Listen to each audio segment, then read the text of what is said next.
Efek dari rasa bersalah ini bisa beragam, bahkan bisa bikin orang merasa nggak berguna atau nyalahin diri sendiri terus. Kalau gagal melakukan sesuatu, nyalahin diri sendiri. Kalau salah ngomong, nyalahin diri sendiri. Pokoknya jadi serba nyalahin diri sendiri. Padahal nggak mesti gitu.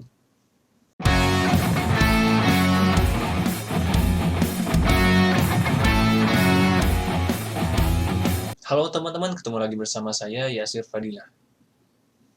Beberapa tahun yang lalu, saya sempat ngalamin sakit yang cukup parah.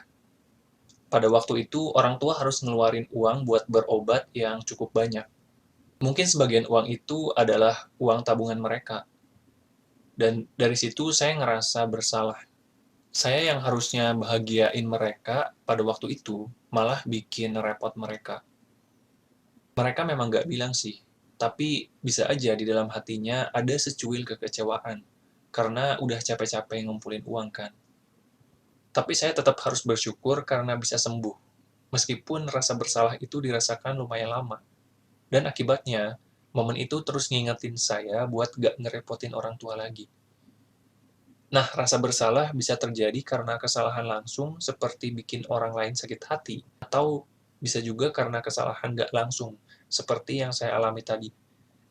Dampak dari kesalahan langsung bisa jadi lebih berat dari kesalahan gak langsung, karena kesalahan langsung itu terasa secara langsung oleh kedua pihak. Sedangkan kalau kesalahan gak langsung, biasanya hanya dirasakan secara sepihak. Dampaknya pun gak terasa secara langsung. Kamu pernah ngerasa bersalah nggak? Kira-kira apa penyebabnya? Pasti ada penyebab awalnya. Ketika kamu merasa bersalah tapi nggak tahu penyebabnya, mungkin kamu perlu mencari tahu, menggali lebih dalam ke memori masa lalu. Bisa jadi penyebab rasa bersalah itu terjadi waktu kecil. Jadi kamu nggak benar-benar ingat persisnya seperti apa. Karena mungkin kamu juga menahan dan menekannya, sampai rasa bersalah itu terus mengganjal di hatimu. Efek dari rasa bersalah ini bisa beragam, bahkan bisa bikin orang merasa nggak berguna atau nyalahin diri sendiri terus. Kalau gagal melakukan sesuatu, nyalahin diri sendiri. Kalau salah ngomong, nyalahin diri sendiri. Pokoknya jadi serba nyalahin diri sendiri. Padahal nggak mesti gitu. Saya memutuskan buat nggak nyalahin diri sendiri terus. Saya pun akhirnya berusaha buat memaafkan diri saya sendiri. Saya berkata ke diri sendiri, wajar kok kalau kita ngelakuin kesalahan, karena setiap orang juga pernah melakukannya. Yang jadi masalah itu ketika kita tenggelam di dalamnya tanpa berusaha menyelamatkan diri. Intinya, buat menyembuhkan rasa bersalah, kita perlu memaafkan diri sendiri dulu. Let go. Lepasin semua rasa negatif itu. Karena lama-kelamaan akan menggerogoti diri kita. Selain dengan memaafkan diri sendiri, kamu juga bisa coba cara ini. Yang pertama, terima dengan ikhlas kesalahan yang udah terjadi.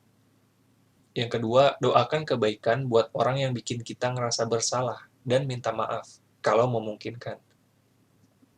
Dan yang ketiga, katakan ke diri sendiri, saya tetap berharga kok, meskipun pernah melakukan kesalahan. Prosesnya mungkin agak lama, sampai rasa bersalah itu hilang sepenuhnya. Sabar aja, karena nyalahin diri sendiri itu capek. Lebih baik memaafkan dan menjadi diri yang lebih yakin sama diri sendiri. Sama seperti mesin motor yang rusak, bisa diservis, diperbaiki. Kesalahan juga bisa diperbaiki tanpa perlu meninggalkan bekas. Ingat ya, kamu lebih berharga dari yang kamu kira. Tuhan udah menitipkan kehidupan ini sama kamu. Jadi bersyukurlah dan berhenti merasa bersalah.